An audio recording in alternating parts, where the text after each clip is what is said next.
Bambang Bisesa dan kawan-kawan BIU Heti, di mana program ini sebenarnya adalah pengembangan dari program Heti ITS, ya, Heti ADP ITS, dan kita mendapatkan kepercayaan melalui Kementerian dari pemerintah Republik Korea Selatan, ya, yang merupakan salah satu member dari ADB untuk memberikan beasiswa melalui skema khusus dari ADB ini. Dan juga kami ucapkan terima kasih narasumber kita yang hadir, yang merupakan penerima beasiswa ROK ADB, ya. Mudah-mudahan pada hari ini sharing pengalaman tentunya sangat diharapkan dan bisa menginspirasi kawan-kawan yang tentunya nanti bisa memanfaatkan kesempatan beasiswa ini. Ibu Bapak sekalian, kita tahu bahwasanya ke depan ITS, ya, sebagai Research and Innovative University, ke depan lagi sebagai Entrepreneurial University, kita menyiapkan dosen-dosen ITS, ya, untuk bisa menyambut masa itu, yaitu era nanti khususnya di era Entrepreneurial University 2031 sampai 2045, itu adalah masa dosen-dosen yang tentunya saat ini mungkin masih berusia relatif muda. Nah, ke depan tentu di era itu kualifikasi dosen ITS tentu haruslah sudah mencapai S3, ya. S3 yang kemudian tentu mempunyai kemampuan, ya, mempunyai bidang minat yang relevan dengan perkembangan di ITS. Nah, salah satu spirit dari Entrepreneurial University itu adalah bagaimana dosen ITS tidak hanya mampu untuk mengajarkan ilmu pengetahuan, tidak hanya sebagai profil peneliti, namun profil dosen ITS ke depan itu adalah profil dosen yang penggerak, dosen yang inovator, yaitu dosen yang leader, dosen yang pemimpin. Nah, ini adalah kesempatan, ya, khususnya bagi Bapak Ibu dosen yang relatif muda untuk mempersiapkan dirinya sebagai future leader ITS yang benar-benar leader di bidang ilmunya dan juga leader di bidang inovator, berkolaborasi dengan masyarakat, dengan industri, dengan pemerintah. Itulah harapan kita semuanya. Semoga tentu SDM ITS akan semakin baik.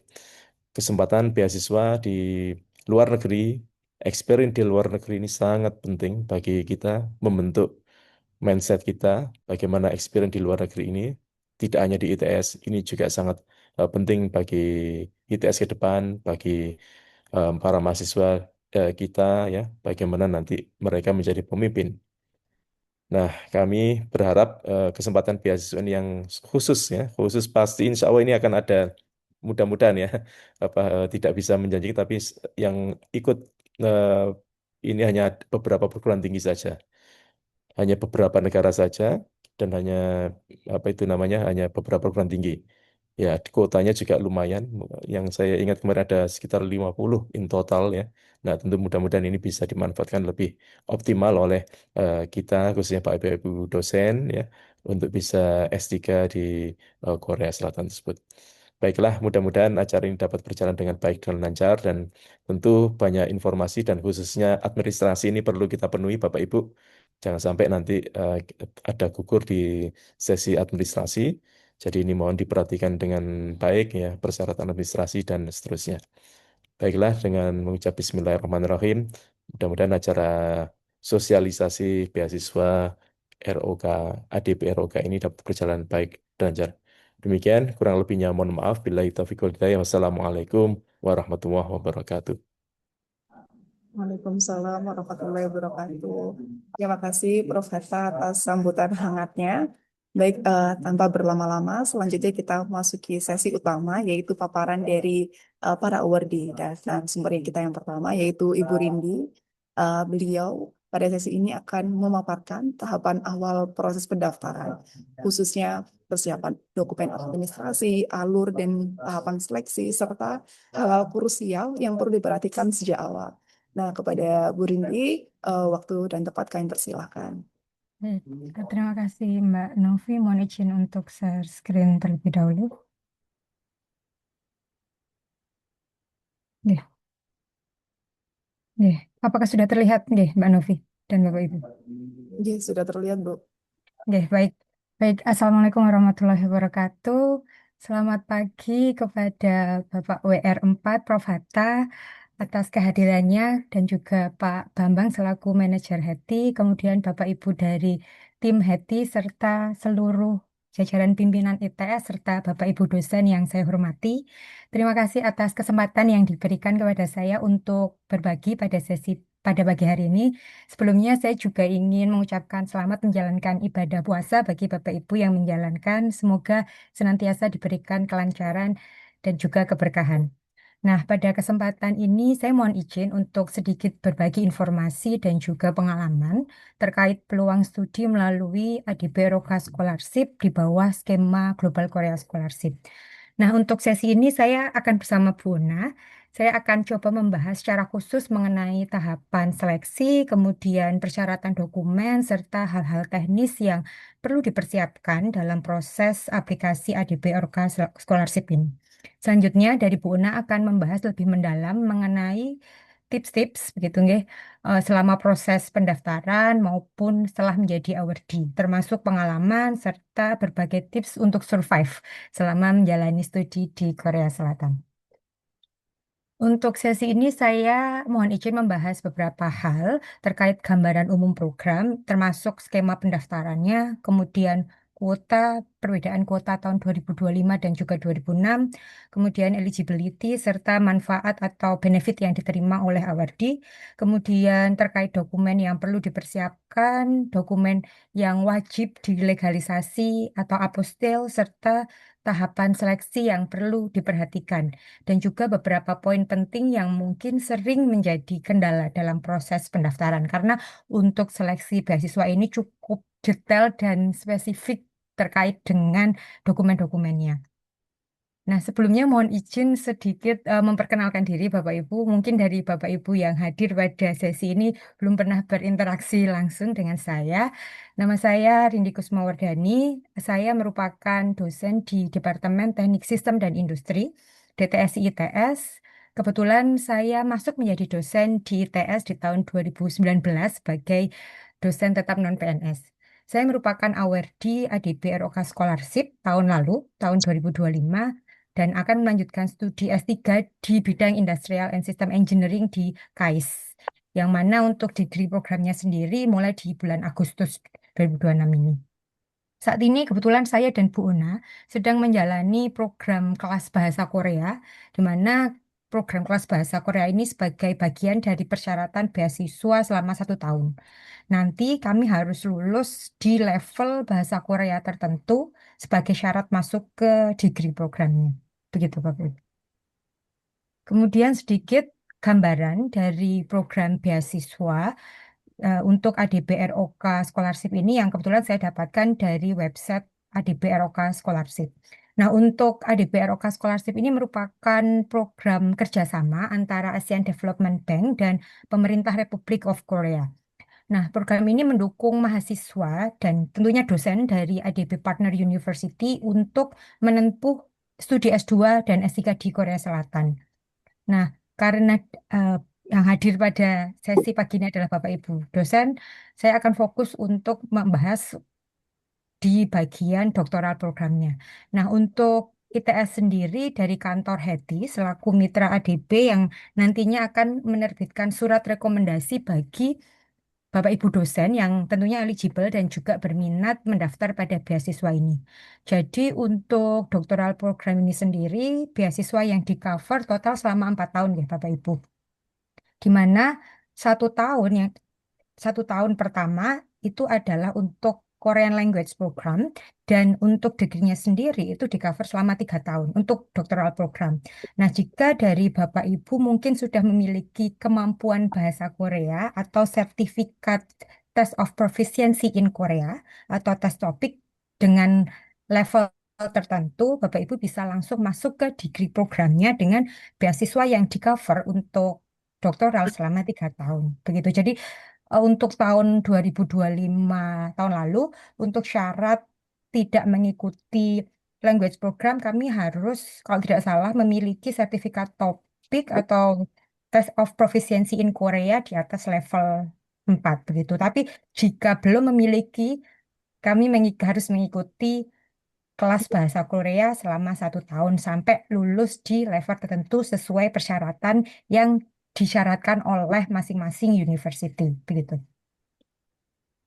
Nah, sedikit gambaran Bapak Ibu pada beasiswa ini eh, GKS gitu. Kami untuk ADBROK Scholarship ini berada di bawah Global Korea Scholarship. Nah, secara umum ini terdapat 2 jalur pendaftaran, yaitu ada Embassy Track dan juga University Track.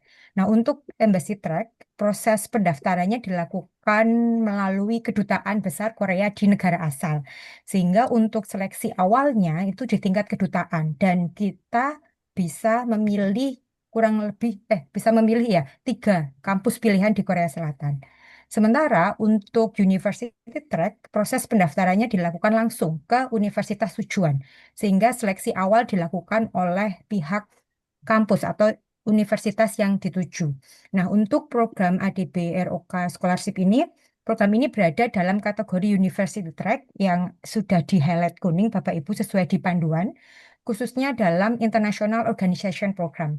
Artinya seluruh proses pendaftaran dan seleksinya itu dilakukan langsung melalui universitas tujuan atau universitas yang ingin kita daftar, bukan melalui kedutaan. Itu bedanya, Bapak Ibu.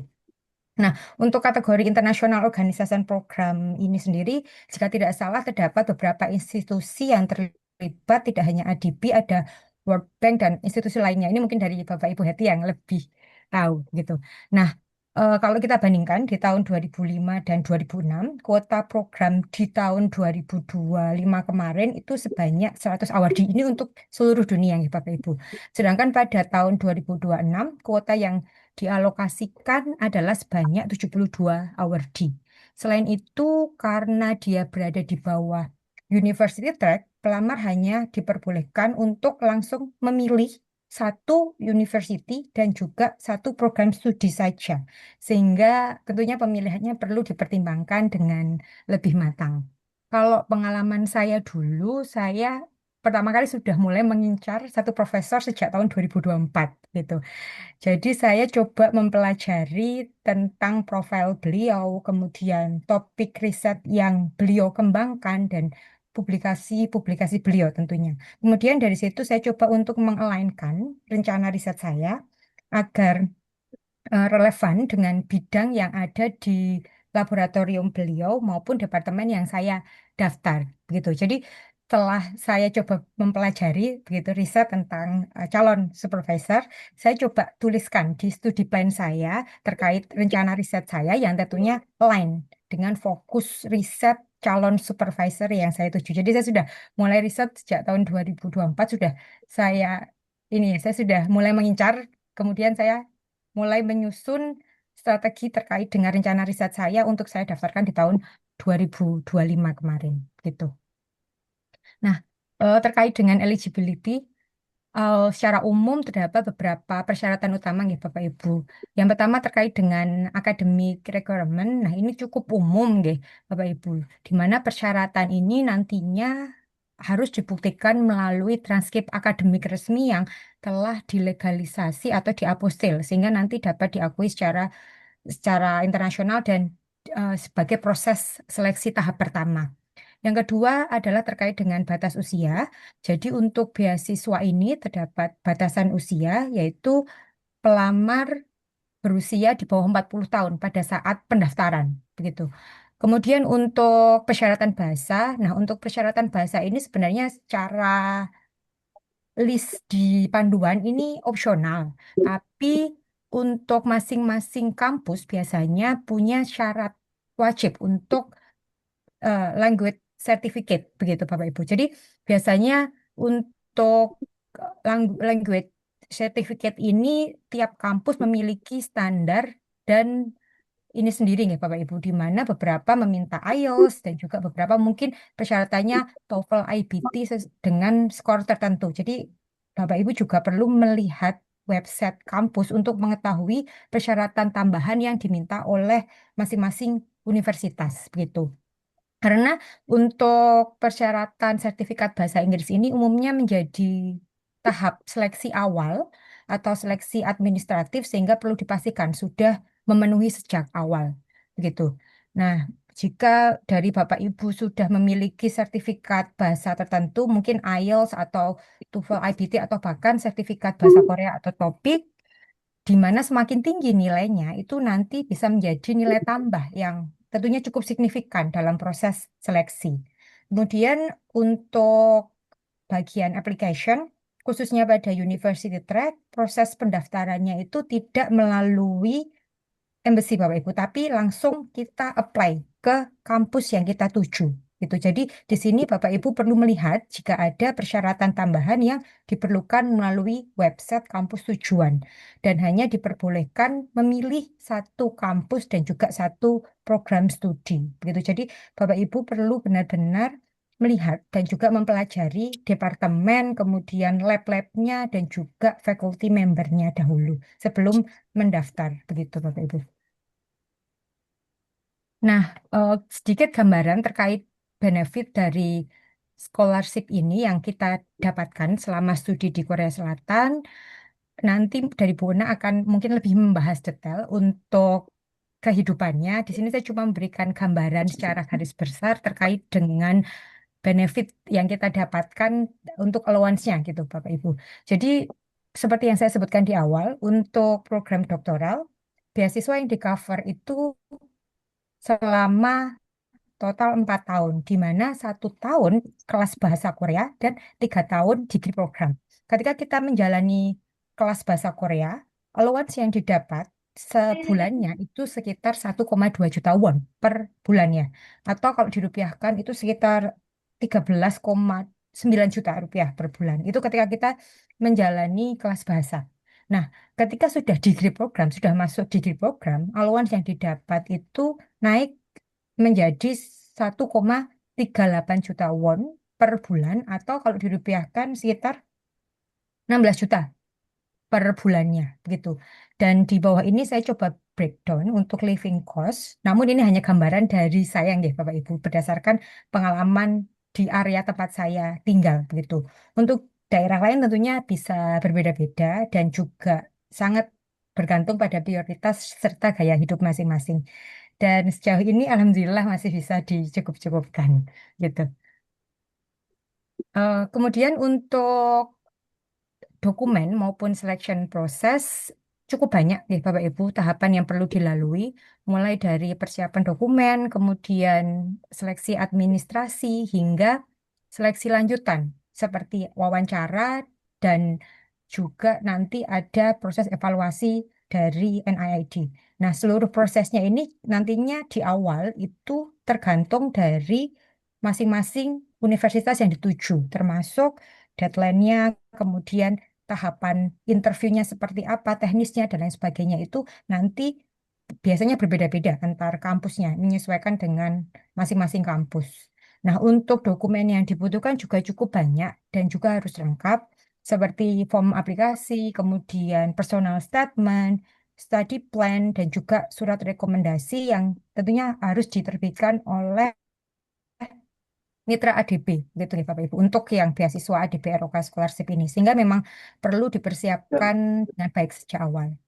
Namun ini karena detailnya cukup banyak dan berbeda juga setiap tahunnya sehingga agar lebih mudah Bapak Ibu bisa sambil scan QR code di poster ini karena seluruh informasi detailnya itu sudah tersedia di website ADB ROK Scholarship termasuk link website untuk masing-masing university-nya begitu. Di situ kita perlu melihat nih Bapak Ibu, ketika kita melihat di website masing-masing kampus, kita perlu melihat persyaratan programnya. Karena biasanya setiap kampus memiliki ketentuan dan detail serta persyaratan yang sedikit berbeda. Beberapa hal yang mungkin kita perlu perhatikan, antara lain adalah persyaratan di program studinya. Kemudian batas waktu pendaftaran, karena ini setiap kampus juga berbeda-beda untuk batas waktu pendaftarannya, serta dokumen tambahan yang mungkin diminta oleh masing-masing kampus, begitu. Nah, kalau yang saya coba ambil dari guideline di tahun 2026 untuk beasiswa GKS ini, eh, berikut merupakan detailnya, ya Bapak Ibu. Kalau untuk jalur University Track, khususnya ADP ROK, ini yang diberi highlight kuning itu yang perlu kita perhatikan, di mana kita wajib memiliki recommendation letter dari ADP Partner University. Kalau di ITS diterbitkan oleh kantor HETI. Kemudian kita hanya diperbolehkan untuk memilih satu universitas dan satu program studi saja, sehingga pemilihannya harus benar-benar dipertimbangkan dengan matang. Selain itu, juga tidak diperbolehkan melakukan double submission. Jadi, kita tidak diperbolehkan untuk mendaftar lebih dari satu university gitu ya untuk uh, university track. Jadi hanya boleh mendaftar melalui satu jalur saja begitu. Selanjutnya ada beberapa dokumen akademik di sini yang wajib diapostel. Ini juga harus hati-hati ya Bapak Ibu. Seperti ijazah dan transkrip baik untuk jenjang S1 maupun S2 untuk mendaftar program doktoral. Jadi untuk apostel ini sangat penting ya Bapak Ibu karena memang sudah dipersyaratkan sejak awal karena nantinya ini juga akan dievaluasi ketika proses proses administratif di awal begitu nggih. Jadi untuk proses apostil ini sekarang cukup mudah nih Bapak Ibu di mana bisa dilakukan secara online melalui website AHU atau Kementerian Hukum dan HAM di mana linknya ini sudah saya sempatkan di bawah. Jadi Bapak Ibu juga sudah bisa melihat, coba mempelajari seperti apa proses apostil dokumennya, gitu. Nah, kemudian juga ada dokumen-dokumen yang bersifat opsional. Kalau dari saya sendiri, saya berusaha sebisa mungkin untuk saya lengkapi untuk bagian dokumen yang opsional. Ya, tentunya yang saya punya dan juga saya bisa. Karena meskipun di sini tidak wajib, dokumen-dokumen ini dapat menjadi nilai tambah dalam proses seleksi. Dan kalau dari sudut pandang saya, ini dapat membantu menunjukkan profil kita secara lebih lengkap begitu. Misalnya untuk Certificate of Employment, saya yakin kita bisa, karena kita sebagai dosen, kita bisa menyempatkan gitu, Bapak Ibu, untuk Certificate of Employment. Kemudian jika dari Bapak Ibu memiliki penghargaan tertentu, prestasi tertentu, itu juga akan lebih baik untuk dilampirkan. Ya, tentunya dokumen-dokumen opsional ini dapat memperkuat latar belakang akademik dan juga profesionalitas kita. Jadi akan lebih baik semakin lengkap kita bisa melengkapi dokumen akan semakin baik untuk tahapan seleksinya gitu Bapak Ibu. Nah, kemudian terkait dengan beberapa contoh dokumen atau form yang perlu diisi, ini untuk sebagian besar formnya sudah disediakan, jadi kita hanya tinggal mengisi. Form yang pertama ini adalah terkait dengan application form, Bapak Ibu. Jadi untuk application form ini kita hanya tinggal mengisi terkait dengan data diri kita, kemudian pilihan program studi, serta informasi umumnya tentang kita gitu. Kemudian ada juga personal statement. Untuk personal statement ini biasanya berisi latar belakang, kemudian motivasi serta alasan mengapa kita ingin melanjutkan studi di Korea Selatan. Dan itu juga terdapat study plan yang menjelaskan rencana studi dan tujuan akademik kita ke depannya seperti apa. Form-form ini nanti sebagian besar sudah disediakan seperti yang sudah saya sebutkan, sehingga kita hanya tinggal mengisi sesuai dengan format dan aturan yang ada. Namun karena setiap bagian ini memiliki batasan dan juga ketentuan tertentu seperti jumlah halaman atau format penulisan tertentu sehingga perlu dipelajari dengan lebih teliti terkait dengan panduannya begitu. Kemudian terkait dengan timeline Bapak Ibu, untuk proses seleksi beasiswanya, saya coba fokus ke bagian University Track. Nah, secara umum proses seleksi ini terdiri dari beberapa tahapan, mulai dari proses pendaftaran, kemudian seleksi tahap pertama, yang mana dilakukan melalui kampus masing-masing. Nah, ini juga prosesnya bermacam-macam tergantung setiap kampus, begitu ya. Kemudian tahapan kedua nanti dari kampus akan memberikan rekomendasi sesuai dengan penilaian kampus untuk dikirimkan ke NIID atau National Institute of International Education-nya Korea Selatan. Hingga nanti pengumuman akhir juga ditentukan oleh NIID. Jadi total tahapannya tiga gitu Bapak Ibu, kampus, kemudian tahap kedua dievaluasi oleh NIID dan tahap final juga dievaluasi oleh NIID begitu. Jadi untuk baik embassy track maupun university track ini alurnya kurang lebih sama, hanya berbeda di tahapan awal seleksinya saja. Nah, untuk university track proses seleksinya ini biasanya dimulai pendaftaran awalnya ke universitas tujuan di sekitar bulan Februari hingga April begitu. Nanti untuk detailnya ada yang pertengahan Maret, ada yang akhir Maret, ada yang sampai April. Nah, ini berbeda-beda Bapak Ibu. Sehingga memang kita harus lebih detail atau selektif untuk membaca panduan di website masing-masing kampus begitu. Setelah itu akan dilakukan seleksi tahap awal, dokumen dan interview dengan masing-masing representatif dari departemen yang kita daftar. Begitu. Jadi berbeda-beda ya Bapak Ibu teknisnya. Dan nanti hasilnya biasanya diumumkan di sekitar bulan April. Kandidat yang lolos kemudian akan direkomendasikan oleh universitas ke NIID untuk mengikuti seleksi tahap kedua. Dengan pengumuman seleksi tahap kedua sekitar bulan akhir Mei hingga awal Juni. Setelah itu tidak ada seleksi lanjutan seperti embassy track. Kalau embassy track itu pemilihan kampus, tiga kampusnya itu di akhir, sedangkan kalau university track itu langsung direkomendasikan oleh kampus di awal. Sehingga nanti langsung ke pengumuman akhir. Gitu. Nah, baik untuk university track maupun embassy track, pengumuman penerimaan finalnya itu sama sekitar bulan Juni dan keberangkatannya di bulan Agustus atau sekitar Agustus akhir kalau tahun lalu, tahun 2025. Oke. Kemudian sedikit strategi yang mungkin bisa saya share begitu ya Bapak Ibu terkait bagaimana saya mendaftar beasiswa. Sebenarnya tidak hanya beasiswa ADBROK ini, tapi juga beasiswa-beasiswa yang lain. Tapi saya yakin di sini Bapak Ibu mungkin sudah lebih well prepared. Yang pertama adalah memulai lebih awal. Proses pendaftaran beasiswa itu biasanya cukup panjang ya Bapak Ibu. Mulai dari mencari supervisor, karena kita S3 itu adalah yang paling penting menurut saya. Kemudian menyiapkan dokumen, hingga proses legalisasi seperti apostil. Jadi memulai lebih awal, melakukan revisi dan juga memperbaiki dokumen agar lebih optimal. Selain itu, penting juga untuk melakukan riset lebih awal mengenai laboratorium dan supervisor. Tujuannya adalah agar topik yang kita ajukan itu sesuai dengan bidang penelitian yang ada di departemen tujuan dan tentunya di laboratoriumnya profesor begitu.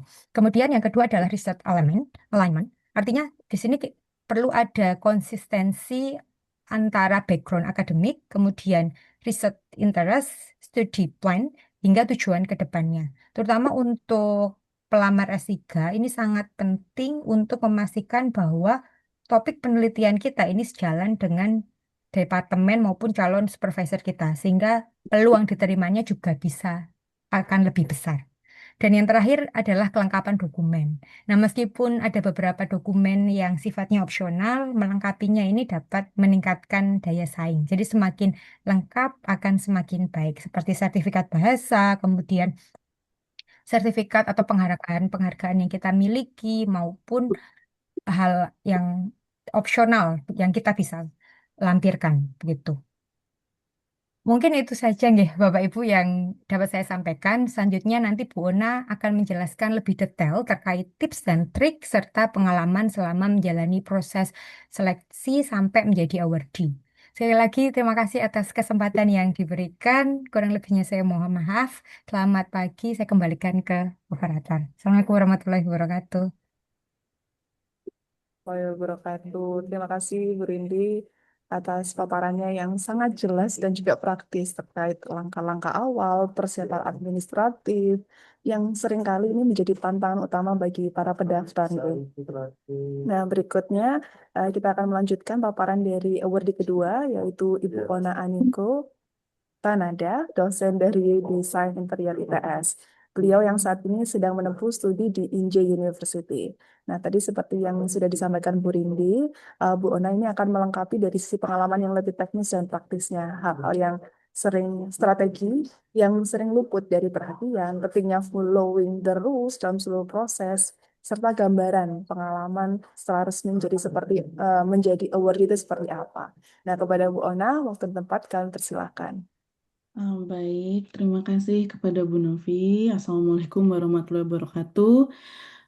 Selamat pagi kepada Prof. Hatta dan Bapak Ibu semua dari kantor HETI dan teman-teman yang saya uh, banggakan pada pagi hari ini. Saya izin share screen terlebih dahulu. Apakah sudah terlihat? Sudah, Bu Bu. Novi? Baik. Baik, sebelumnya saya sampai lupa masukkan introduction. Perkenalkan saya Ona Niko Tanada, saya dosen dari Departemen Desain Interior ITS. Oh, ini kenapa pas? Oke, nah saya masuk di Departemen Desain Interior ITS pada tahun 2022 sebagai dosen non PNS, dosen tetap non PNS. Eh, Terhitung tahun lalu berarti saya sudah 3 tahun eh, bergabung dengan Departemen Desain Interior ITS dan setelah itu saya langsung melanjutkan studi ke Korea Selatan yaitu di Inja University. Mungkin dibandingkan dengan Bu Rindi yang lebih terencana, eh, saya pribadi adalah orang yang cukup spontan ketika mendapatkan informasi atau melihat opportunity atau kesempatan. Dan em, saya pribadi tidak pernah berpikiran untuk melanjutkan studi ke Korea sebetulnya.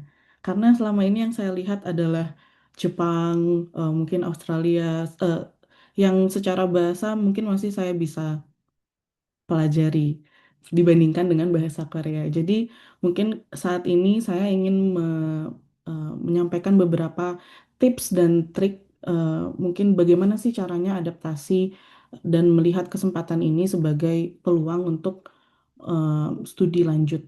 Khususnya apabila Bapak Ibu sekalian masih bingung mau ke arah mana atau mau lebih cocok ke beasiswa yang seperti apa. Karena menurut saya beasiswa itu juga salah satu cocok-cocokan dengan awardee-nya, visi misinya atau mungkin nanti outputnya seperti apa. Jadi saya melihat GKS ini dan mempelajari GKS khususnya ADB itu betul-betul tahun lalu.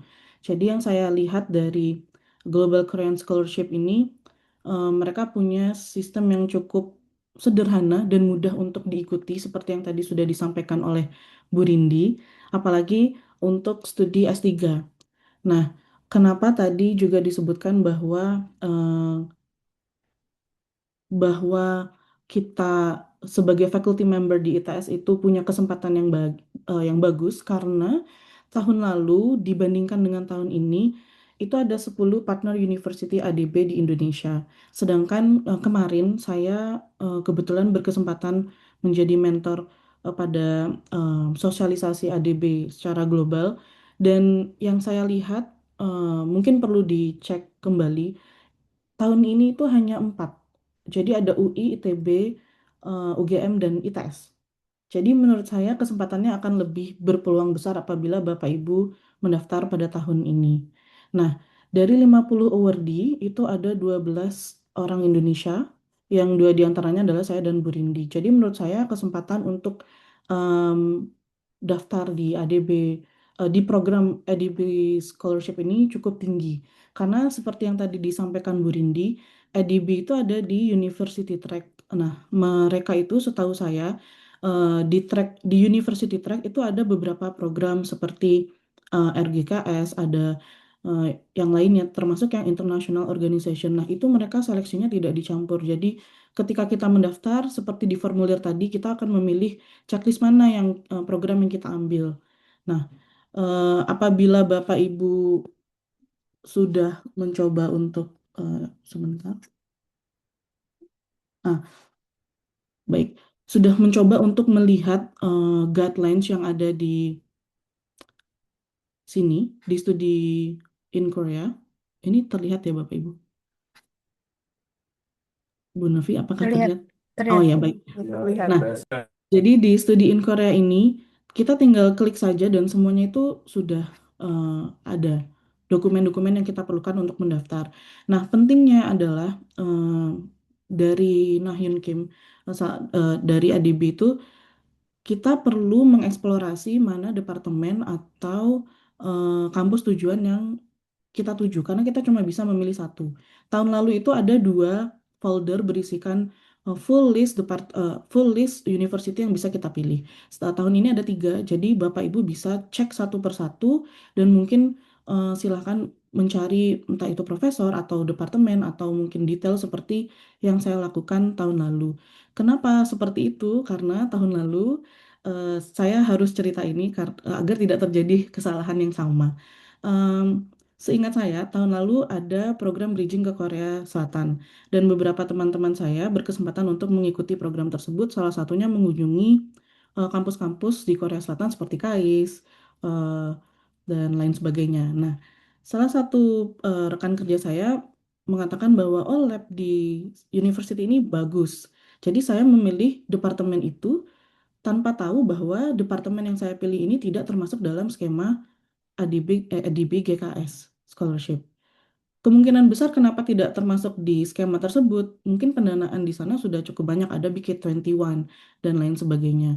Jadi ada jalur atau program beasiswa lain untuk masuk ke departemen itu, sehingga pada saat itu saya sudah meminta eh, letter of recommendation yang harus diganti di detik-detik atau eh, hari-hari terakhir saya harus submit gitu. Jadi saya sangat berterima kasih kepada kantor HETI karena sangat mengusahakan untuk mengganti letter of recommendation tersebut, dan dalam waktu singkat saya harus membedah lagi mana sih kampus yang ada departemen yang ingin saya tuju. Karena saya mengambil desain doctoral degree in design, se- sebeberapa kampus itu punya additional document seperti portofolio, seperti yang tadi Bu Rindi sebutkan. Nah, itu harus hati-hati. Bisa jadi departemen lain pun memiliki additional documents yang perlu kita submit. Karena tanpa itu nanti di screening documents kita udah ke cut off. Nah, Eh, selanjutnya, yang pertimbangan kedua adalah deadlines. Karena kita langsung menuju ke university yang mau kita pilih, deadlines itu beda-beda. Dalam rentang waktu tertentu, university berhak memilih kapan deadline mereka masing-masing. Nah, eh, sama seperti tahun ini, tahun lalu juga bulan Ramadan dan dekat dengan Idul Fitri. Artinya, pengiriman berkas ke Korea Selatan perlu jadi pertimbangan. Pada saat itu, saya mengganti langsung ke Inje University. Yang tadinya kampus A, saya ganti langsung ke kampus B. Nah, tadi mungkin belum sempat dijelaskan. Jadi, ada 2 tipe kampus, yaitu kampus A dan kampus B. Bedanya apa sih? Bedanya itu di kampus A itu metropolitan, kampus B itu yang regional. Jadi, mungkin daerah yang di suburbannya. Contoh, karena saya di Inje University itu di Gimhae. Gimhae itu kalau saya analogikan seperti Sidoarjonya Busan. Jadi Busan ini kota besarnya, Gimhae itu kayak Sidoarjonya gitu. Nah, ke di Inja University ini eh, nanti akan saya jelaskan lebih lanjut. Kenapa saya pilih dan lain sebagainya itu selain deadline-nya adalah komunikasi mereka secara ketika saya mendaftar itu sangat baik. Jadi ketika saya mengirim email, mereka sangat responsif. Ada beberapa university yang mungkin tidak membalas email atau hanya menerima telepon. Nah, itu kita perlu cek di website dari university masing-masing. Nah, ini saya membuat ini secara singkat. Nah, setelah saya fokus ke Inja University, ada beberapa dokumen seperti study plan, terus seperti personal statement yang harus kita lengkapi, yang otomatis akan berbeda ketika kita memilih skema beasiswa yang berbeda juga. Nah, saya pelajari betul bagaimana kurikulum dari departemen yang saya pilih, dan itu saya masukkan ke dalam study plan saya, termasuk Korean Language Program. Karena hal itu pada saat itu saya tidak familiar dengan apa itu KLP, kenapa saya harus belajar 1 tahun bahasa, setelah itu baru degree program, sehingga secara spontan dan singkat dalam waktu yang cukup padat, saya yakin Bapak Ibu juga pasti sibuk dengan dengan banyak kegiatan di kampus, tapi pada saat itu rekan-rekan lain juga sangat suportif dan mendukung proses pendaftaran ini sehingga eh, seolah-olah semuanya berjalan lancar. Tapi tentu meskipun spontan harus harus dengan menggunakan strategi yang tepat menurut saya. Baik, lalu kalau dari ADB sendiri itu di ada website yang dibuat oleh Nahyun Kim. Kemungkinan nanti kalau nanti akan saya share, uh, beliau membuatkan submission deadline untuk tahun ini. Tapi ini perlu dicek ulang ke website masing-masing karena kemungkinan berubah itu sangat tinggi. Biasanya seingat saya ada seperti informasi yang tiba-tiba kenapa ditutup lebih cepat karena udah terlalu membludak pendaftarnya. Nah, itu yang hal-hal yang perlu diantisipasi. Karena semuanya bisa terjadi meskipun sudah lolos tahap 1, tahap 2 di final ternyata tidak lolos. Nah, itu ada kejadian seperti itu di tahun lalu. Baik, saya kembali ke PPT. Ah, Nah, selanjutnya ini nanti akan saya share. Apa yang perlu kita perhatikan ketika mendaftar?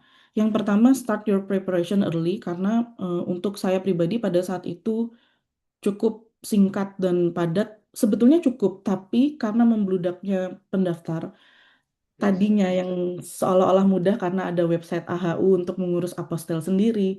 Ketika dilakukan dari jauh-jauh hari memang mudah, tapi ketika dilakukan dalam waktu yang padat ini, semua orang menggunakan website tersebut sempat crash, jadi sempat beberapa hari itu tidak bisa diakses.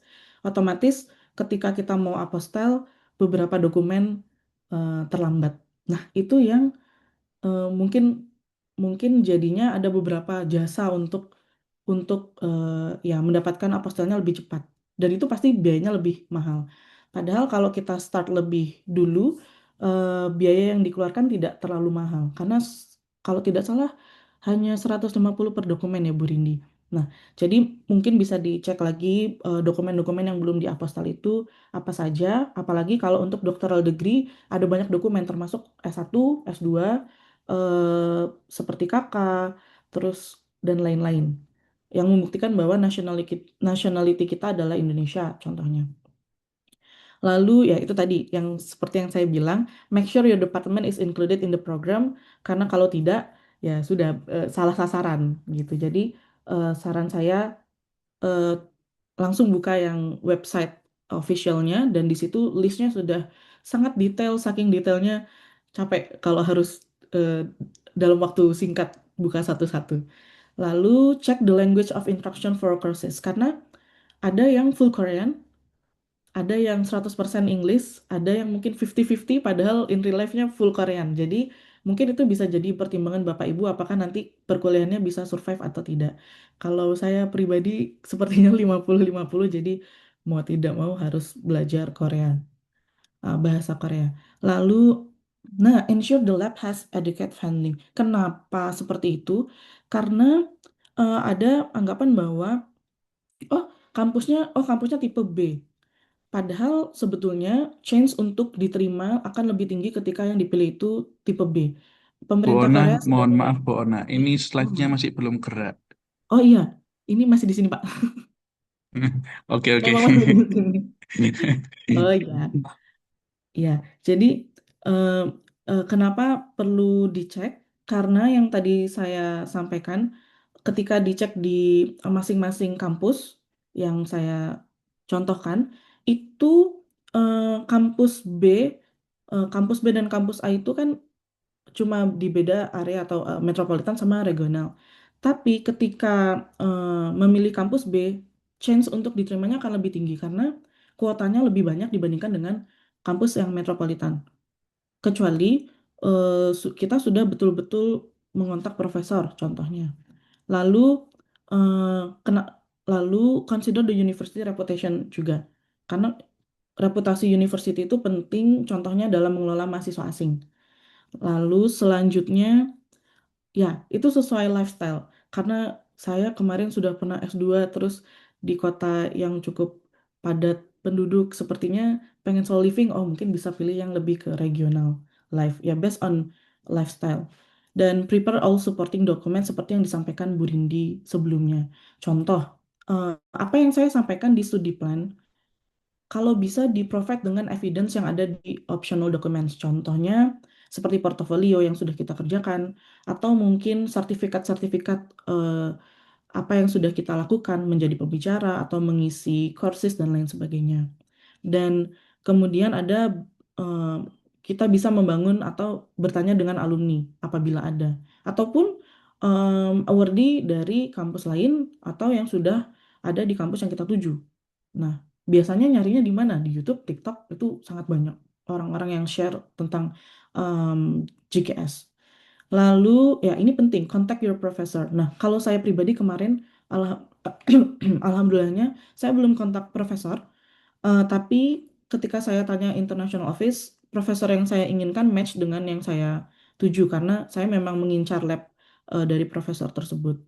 Lalu ya untuk mengirim dokumen itu sangat detail. Ada di tahun lalu mungkin cuma tahun lalu 86 halaman guidelines termasuk appendix. Tahun ini cuma 71. Itu em, di bagian terakhir itu ada sangat banyak tips dari GKS dan detail sekali. Jadi saya rasa kalau tidak dibaca sangat sayang karena justru disitulah kunci untuk lolos dokumen screening. Karena kita salah lipat, salah ukuran kertas saja mungkin langsung di cut off. Ya, oke. Selanjutnya, aduh, ini adalah yang terjadi tahun lalu karena saya mengirim di hari terakhir DHL tutup eh, tanggal 28 Maret kalau tidak salah karena public holidays, Idul Fitri. Dan saya make sure berkali-kali kapan terakhir pengiriman dan hari itu saya terselamatkan karena kalau saya tidak mengirim hari itu dokumen saya tidak akan sampai sesuai deadline yang diberikan India University. Nah, ini tadi alasan alasan kenapa saya memilih India University. Pertama, departemen yang saya pilih atau U-Design ini terpilih menjadi salah satu yang menerima grant BK21. Kalau tahun ini dia buka majornya ada 3. Tahun lalu majornya sama seperti FDKBD punya, yaitu Interior Design, Communication Design, sama Product Design. Nah, kenapa saya pilih pertama? Karena lokasinya di Gimhae. Eh, sebagai manusia tropis, saya kurang suka dan tidak tahan dingin, sehingga mungkin kalau eh, Korea bagian atas, Seoul dan sebagainya itu udah penuh salju, sedangkan di Gimhae dan Busan itu saljunya nggak ada. Jadi kemarin waktu ada turun salju, semua orang keluar karena itu langka. Dan selanjutnya, convenience. Gimhae dekat dengan Gimhae International Airport di Busan, jadi ketika mau keluar atau pergi kemanapun juga tidak terlalu jauh, tidak harus ke Incheon atau ke Gimpo. Dan Incheon University International Office itu em, menerima awards untuk managing international student-nya dengan sangat baik. Dan itu saya rasakan selama saya eh, datang, bahkan sebelum saya diterima, mereka responsif. Ketika proses pendaftaran pun mereka eh, meminta dokumen, additional dokumen pun cukup jelas, clear, deadline-nya juga tidak mendadak, dan ya semuanya terorganisir dengan sangat baik. Oke, selanjutnya, nah ini adalah gambaran di awal kedatangan saya di Gimhae International Airport. Satu Bu fan Ana, yang mungkin ya, Bu Ana, mohon maaf ini masih di overview, Bu. oh kenapa ya? Nah, sudah, Oh oke. Sudah? Oke. Nah, sudah. ini satu gambaran, satu gambaran ketika saya baru datang di Gimhae International Airport. Seluruh awardee dari ya mungkin ada beberapa kedatangan itu betul-betul dijemput oleh International Office menggunakan van. Bahkan satu van itu isinya cuma 4 orang. Yang mungkin kalau kita lihat kayak idol-idol di Korea seperti itu. Dan uh, Inja University ini dekat dengan semua tempat-tempat yang kita butuhkan sebagai mahasiswa asing, Daiso, tempat-tempat yang murah dan menurut saya cukup affordable dan nggak akan menghabiskan banyak stipend. Nah, ini adalah kelas ya sehari-hari seperti ini, Korean Language Program, saya rasa Bu Rindi juga sama. Tapi di level 1, saya awalnya mulai di level 2, tapi satu kelas semuanya ada yang nggak bisa baca Hangul, sehingga semuanya diturunkan, jadi level 1. Setelah itu proses pembelajaran ya terus berlangsung. Kalau Korean Language Program itu hitungannya per season. Jadi kita mulai di musim panas, musim gugur, sekarang kemarin musim dingin, nanti selanjutnya musim semi. Nah, kebetulan dulu guru saya di level 1 masih bisa berbahasa Inggris, tapi di kelas lain full Korean. Jadi untuk survive memang harus belajar setiap hari dan mengerjakan tugas setiap hari. Saya rasa tantangannya di situ kalau masih belum familiar dengan bahasa Korea. Oke, baik. Apa sudah berganti slide-nya? Mohon Belum, maaf. Bu. Oh, why? Kalau ini, Ini baru berganti. oke. Sudah. Oh, membingungkan. Baik. Nah, kalau ini kurang lebih sama seperti Bu Rindi, karena kita dapat stipend per bulan selama Korean Language Program itu sekitar 1.180.000 won. Kemungkinan besar cukup, sangat cukup. Tapi kalau gaya hidupnya tiba-tiba tiba-tiba travel kemana pasti langsung habis. Tapi kita di awal itu pasti masuknya ke dormitory karena beberapa kampus itu nggak boleh, em, kita tidak boleh langsung keluar karena belum topik 3 misalnya. Tapi kalau kampus saya meskipun belum topik 3 boleh keluar, tapi pasti biayanya lebih eh, menyesuaikan sih. Nah, kalau sekarang saya kebetulan baru pindah ke Turum dengan teman-teman Indonesia lainnya. Kemarin waktu di Gisuksa di dormitory itu kurang lebih biayanya cukup cukup berapa ya? 800.000 itu untuk 1 semester. Lalu ketika saya perpanjangan selama 66 hari, perharinya itu man won atau 10.000 Korean won. Jadi menurut saya, satu, karena kita di dormitory itu berdua, terus di gedung saya tidak bisa masak, yang itu itu membuat jadi pembiayaan membengkak karena harus beli atau mungkin ke gedung lain untuk memasak. Jadi pertimbangan untuk pindah itu sepertinya lebih murah. Lalu untuk makanan, misalnya sehari-hari kalau kalau untuk sekedar ke Siu seperti ke Indomaret gitu ya, mungkin sekitar 50.000 atau 100.000 rupiah per eh, belanja. Atau monthly groceries bisa 1 juta sekian, tapi untuk per bulan apabila kita memasak. Yang menyenangkan di Korea adalah public transportation-nya sangat mudah. Jadi kemanapun kita pergi itu juga eh, sendiri pun bisa dipelajari dengan sangat mudah. Maps juga mudah. Jadi menurut saya ketika kita study abroad di Korea, seharusnya tidak justru justru lebih lebih enak ketimbang di dalam negeri, kecuali makanannya. Karena pasti ada yang bertanya apakah makanannya halal atau tidak. Misalkan tentu saja banyak banyak sekali yang kesulitan untuk mencari makan. Misalnya seperti itu. Kalau selama saya pindah, karena saya belum sebulan, kurang lebih ini estimasi.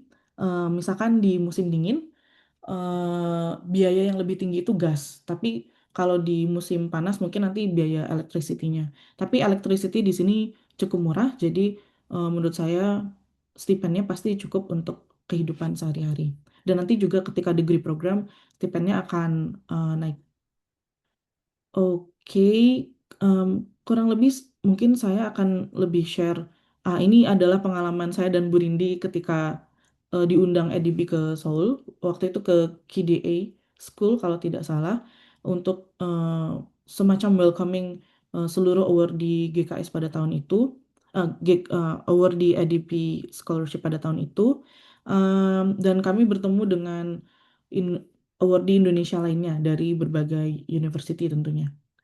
Ah, Bedanya kalau di university yang lainnya adalah di ITS ini kan dikhususkan untuk faculty member. Mungkin nanti dari Bapak Ibu Heti bisa em, menambahkan apakah alumni bisa mendaftar atau tidak atau meminta rekomendasi ke kantor Heti atau tidak. Karena kalau di kampus lain kebanyakan bukan faculty member, melainkan alumni dari kampus-kampus mitra dari ADB.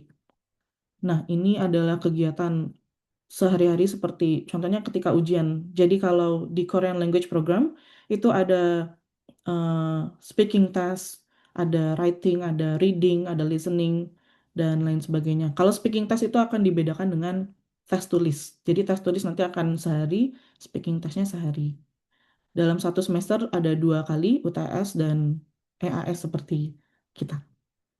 Nah, selain itu KLP dan kampus itu biasanya punya cultural event. Kalau waktu kemarin Yorum musim panas itu sport event. Jadi waktu kemarin winter itu ada IDM party. Jadi setiap kampus kemungkinan akan berbeda-beda dan biasanya semuanya terkaitnya dengan International Office atau KLP tempat kita belajar. Begitu. Lalu, nah ini terakhir kemarin waktu graduation naik ke level 3 Slide-nya belum dengan berubah, Bu. belum berubah. Ya betul. Oh my God. Nah, ini waktu sport event, lalu mohon maaf. Nah, ini kemarin waktu graduation kemarin. Jadi, biasanya yang waktu level 1 graduation-nya di kelas, tapi untuk kali ini sepertinya pihak Enjoy University juga sedang melakukan promosi, jadi maju graduation yang di hall-nya di season winter kemarin, winter class. Kurang lebih seperti itu. Oke, baik. Saya rasa itu yang bisa saya sampaikan. Mungkin kurang lebihnya Bapak Ibu apabila ada yang ditanyakan bisa saya kembalikan terlebih dahulu ke Bu Novi. Terima kasih. Dan sama-sama Bu Una, terima kasih atas pengetahuan, atas pengalaman yang telah di-sharing yang sangat insightful terkait kehidupan di Korea, hal-hal teknis ataupun strategi yang seringkali luput jadi perhatian, namun justru sangat menentukan keberhasilan. Nah, baik Bapak Ibu, saat ini kita masuk di sesi tanya jawab. Monggo apabila ada pertanyaan untuk para awardee ADP ROK ini, kami silakan bisa raise hand.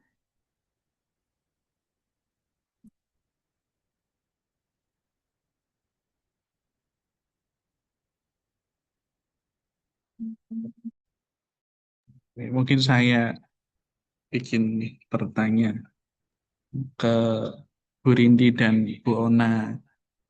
Eh, Pertanyaan saya yang pertama itu adalah eh, apakah kita harus dapat profesor dulu ya? Apa namanya? Persetujuan dulu dari profesor sebelum mendaftar atau ya mendaftar aja gitu nanti profesornya belakangan. Nah, itu pertanyaan pertama. Terus pertanyaan kedua, apakah dari pengalaman eh, Bu Rindi dan Bu Ona itu ada kemungkinan tidak ya mendapatkan additional income gitu ya, misal kita kerja part-time atau bantu penelitiannya profesor atau apalah gitu ya yang kira-kira bisa menambah income gitu. Dan apakah dari mungkin informasi yang didapat selama briefing dengan eh, kementerian dan ADB apakah memungkinkan untuk misalnya membawa keluarga gitu ya, mengingat misalnya seperti saya kan sudah berkeluarga gitu. Nah, adakah possibility seperti itu? Mungkin itu nih dua tiga pertanyaan. Terima kasih.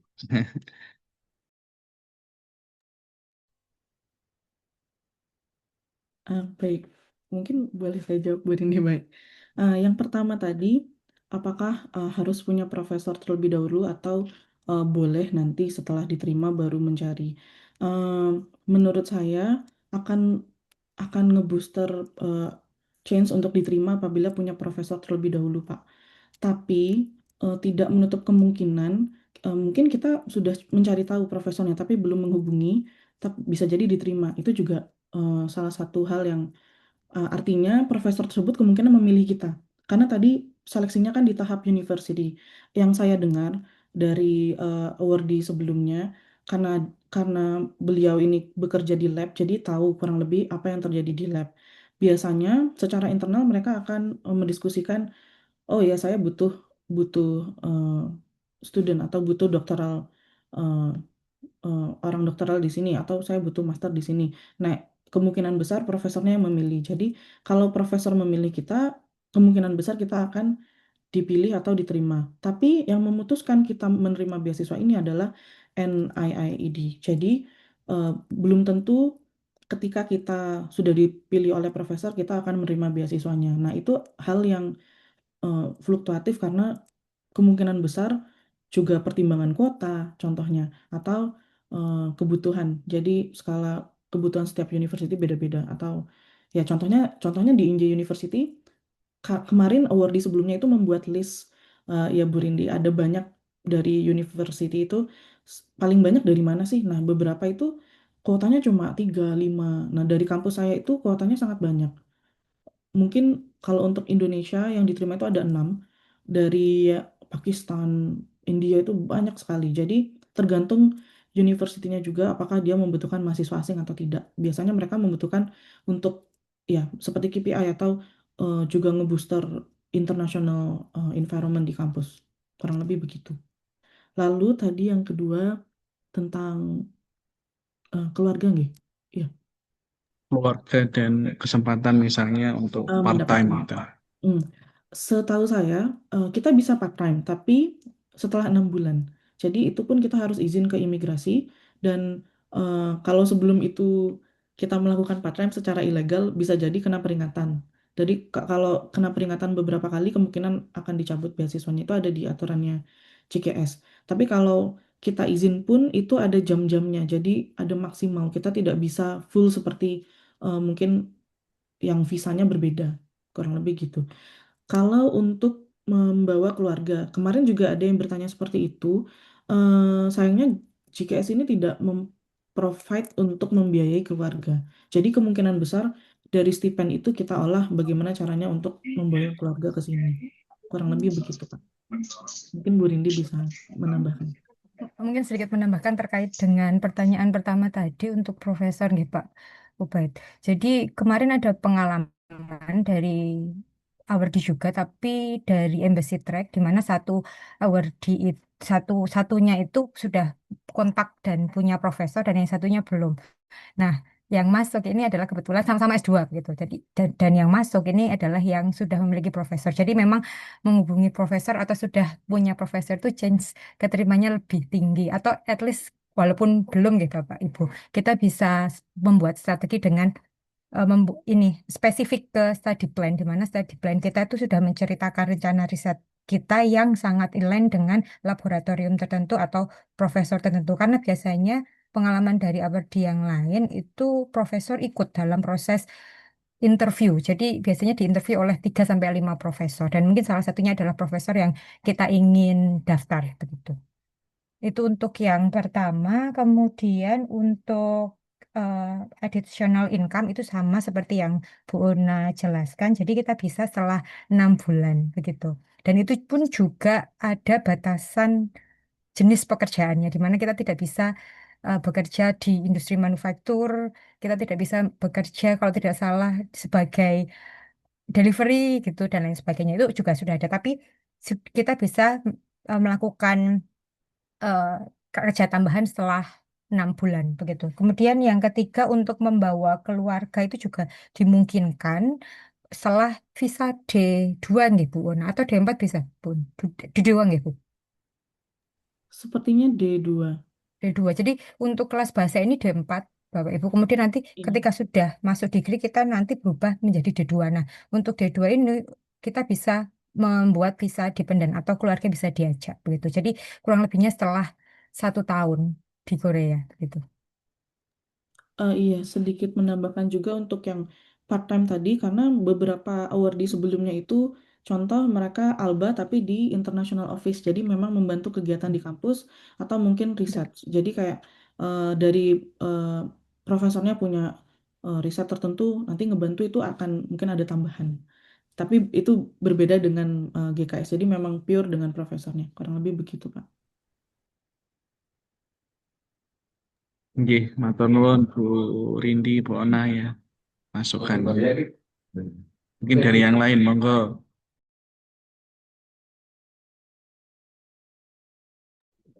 Monggo Bapak Ibu yang lainnya apabila ada pertanyaan, mumpung ada awardnya langsung nih dari beasiswa ADPROK-nya. Nggih. Nanti PPT-nya boleh di-share nggih, Bu Rindi, Bu Ona nggih. Baik, Nanti Pak. kami coba share ke grup-grup supaya nanti dipelajari sama Bapak Ibu mungkin. Saya mau nanya sedikit.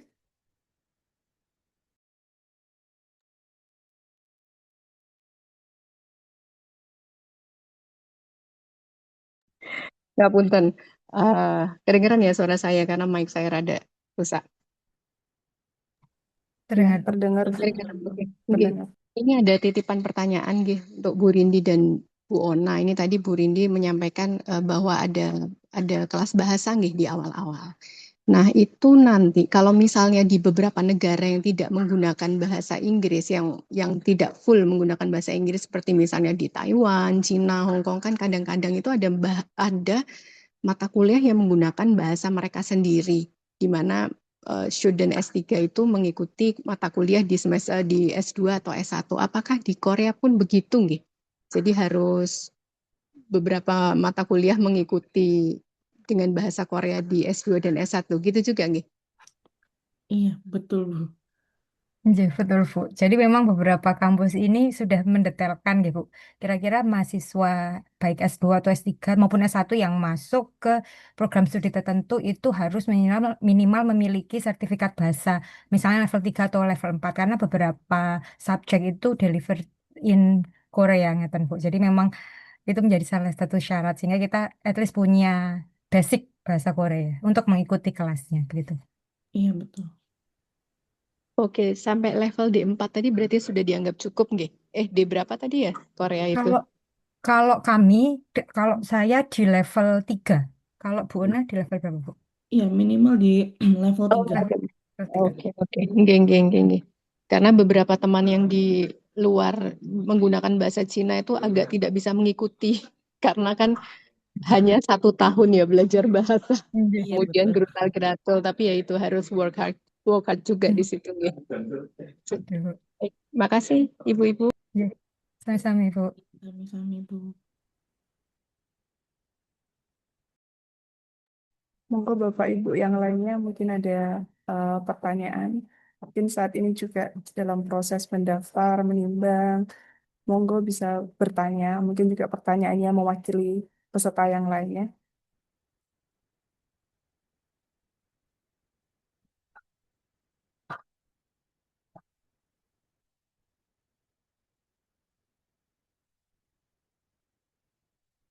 Monggo atau nanti dari Bapak Ibu juga ada pertanyaan. Setelah membaca guideline, ada pertanyaan terkait dengan administratif atau syarat-syarat, bisa mungkin langsung menghubungi saya dan Bu Una langsung. Mungkin bisa lewat Mbak Novi yang sudah tahu kontak kami. Ngaten.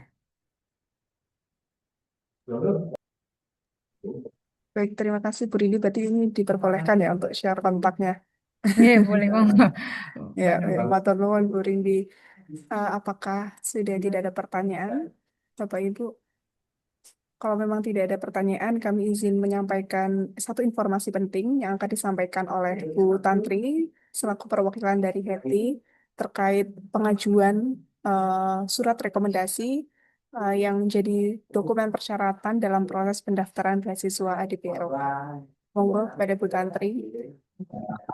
Oke, baik, Mbak Novi dan ibu-ibu sekalian, Bapak Ibu sekalian, terima kasih. Terima kasih juga untuk Bu Uni dan Bu Rindi tadi sudah menyampaikan sangat detail nggih terkait dengan program ini. Jadi saya share ya, saya izin share sedikit mungkin ada harus disampaikan juga.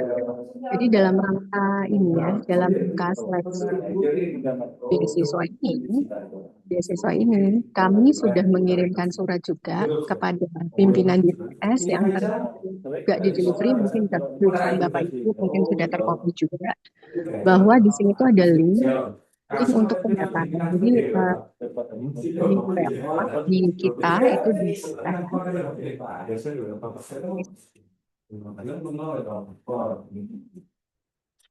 Terputus-putus ya.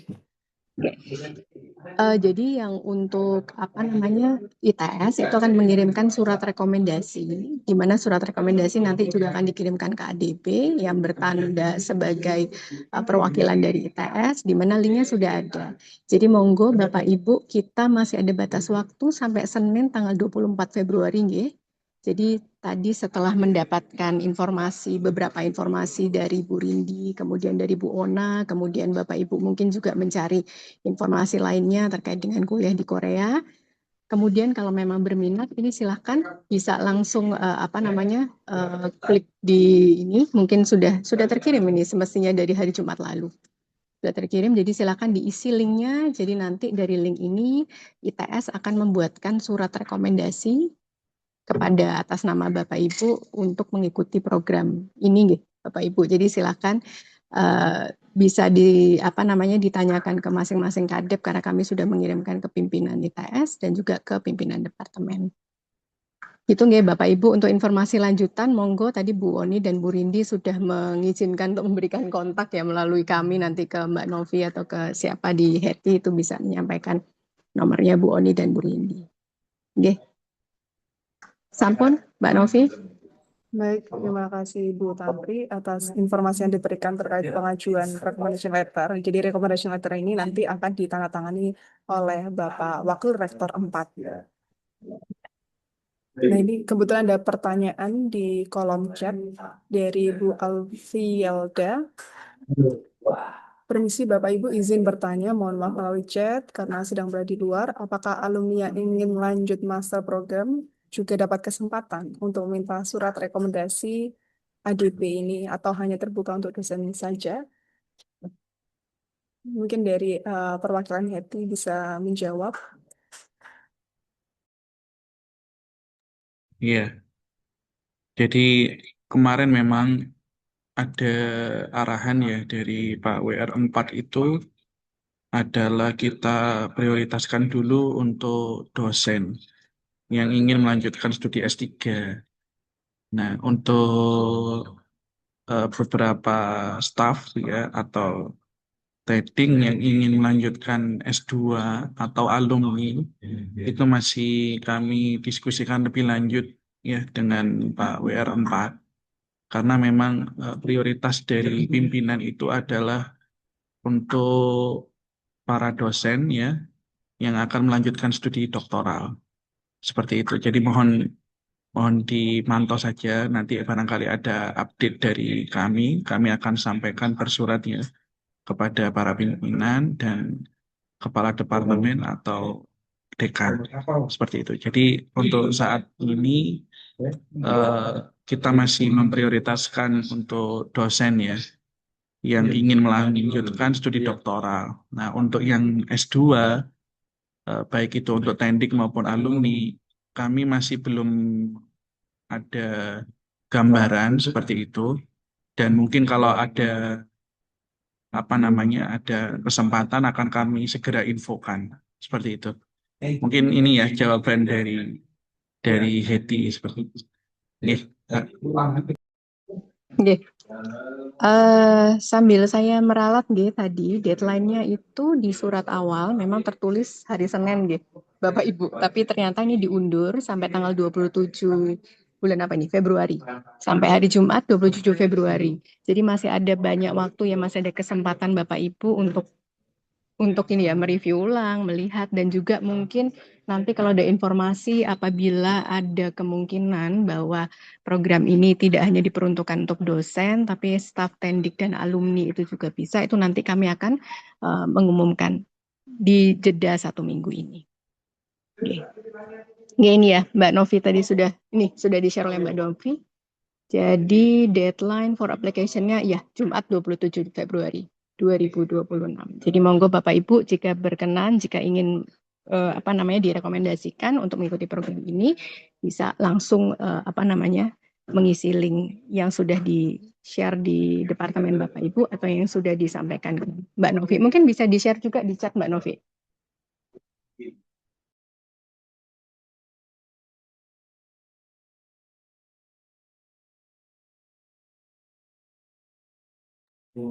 Baik, segala informasi ini sebenarnya sudah kita share di departemen masing-masing maupun fakultas.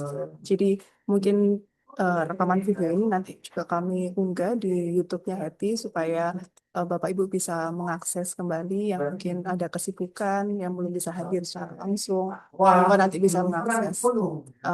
Baik,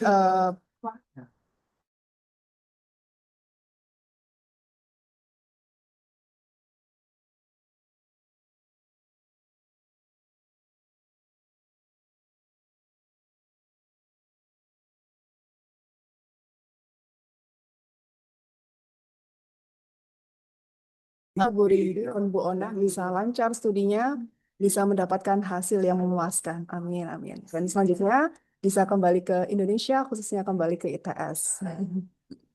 Ya, berkata, semoga apa yang telah dibagikan hari ini dapat menjadi bekal dan motivasi Bapak Ibu sekalian. Demikian kegiatan sosialisasi dengan award di beasiswa ADP. Secara resmi kami tutup. Wassalamualaikum warahmatullahi wabarakatuh. Waalaikumsalam warahmatullahi wabarakatuh. Ya, terima kasih Bu Rindi, Bu Terima Oni, kasih. dan semuanya. Ya, Lancar terima studinya. kasih. Matur nuwun semuanya, sehat-sehat selalu. Mbak Rindi, Mbak Ona, matur nuwun nggih. Sami Pak, semangat Pak. Semangat, semangat, matur nuwun. Sehat-sehat Ya, ya. semoga lancar. Nggih, matur nuwun Pak. Amin, amin. Mohon izin. Mohon izin. Matur nuwun. Iya.